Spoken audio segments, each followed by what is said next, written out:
Aujourd'hui, je vais corriger avec vous l'exercice numéro 2 de la première série d'algèbre de S1, MIP, Maths, Informatique, Physique.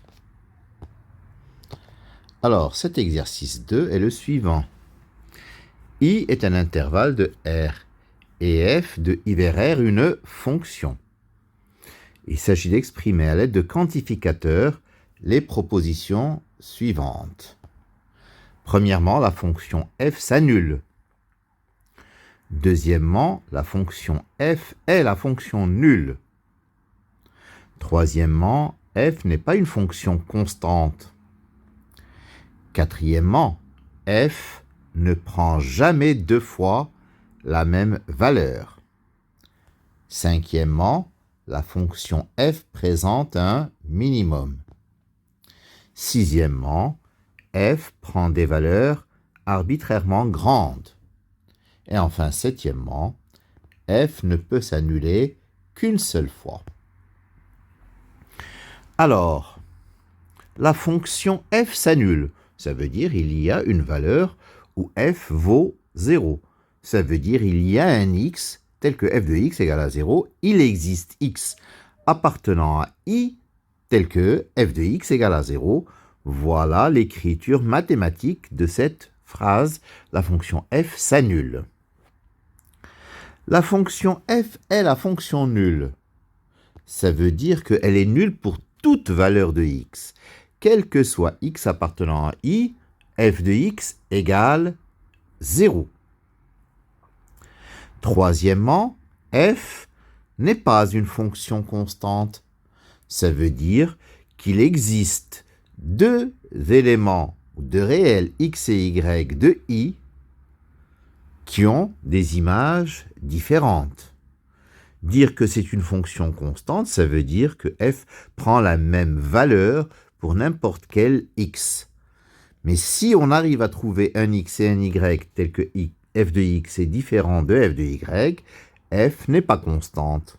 Donc dire que f n'est pas une fonction constante, c'est dire que il existe x appartenant à i, il existe y appartenant à i, tel que f de x est différent de f de y. Quatrièmement, f ne prend jamais deux fois la même valeur. Ça veut dire que, en fait, si deux réels x et y ont la même image, c'est que c'est le même élément.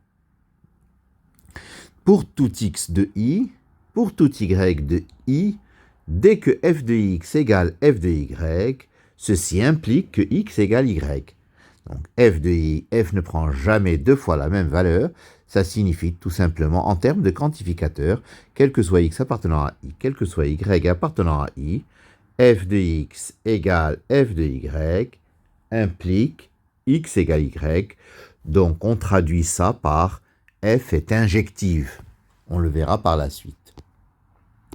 Cinquièmement, la fonction f présente un minimum. Présente un minimum, ça veut dire qu'il y a un a dans l'intervalle i ou dans l'ensemble i, tel que f de x est au-dessus de f de a pour toute valeur de x. Dire que f présente un minimum, ça veut dire qu'il existe a appartenant à i, tel que quel que soit x appartenant à i, f de x est supérieur ou égal à f de a. Sixièmement, f prend des valeurs arbitrairement grandes. Ça veut dire que n'importe quelle valeur de r pourra être dépassée par la fonction f. Ça veut dire que quel que soit y appartenant à r, il existera un x dans i dont l'image dépassera ce y qu'on s'est fixé. C'est ça, dire que f prend des valeurs arbitrairement grandes.